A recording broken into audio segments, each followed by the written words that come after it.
change is emphasized. First, to unsettle people who think that they can achieve permanence by hanging on to life. So then, as a result of that, and now I'm going to speak in strictly Buddhist terms, the follower of the way of Buddha seeks deliverance from attachment to the world of change. He seeks nirvana, the state beyond change.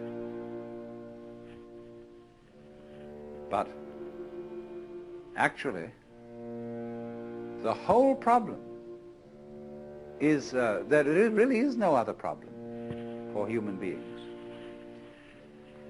than to go over that waterfall when it comes,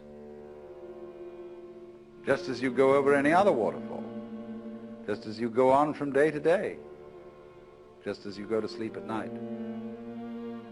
Be absolutely willing to die. Now, I'm not preaching. I'm not saying you ought to be willing to die and that you should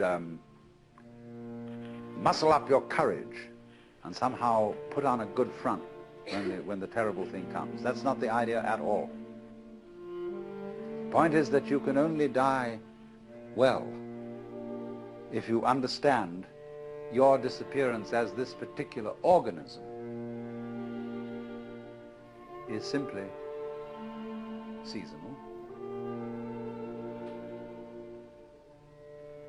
That you are just as much the dark space beyond death as you are the light interval called life.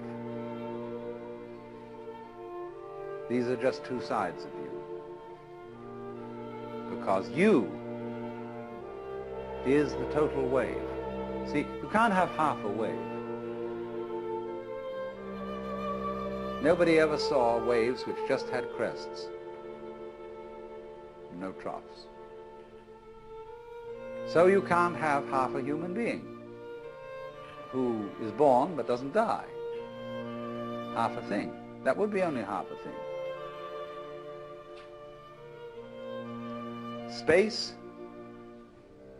you see, is not just nothing.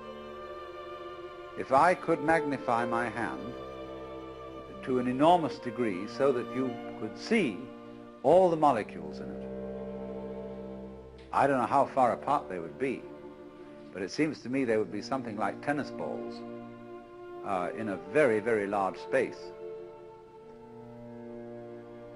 And you'd look, when I move my hand like this, you say, for God's sake, look at all those tennis balls. They're all going together. Crazy. And there are no strings tying them together.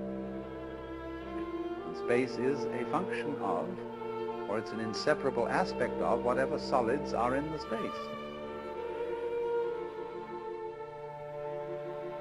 That is the clue, probably, to what we mean by gravity.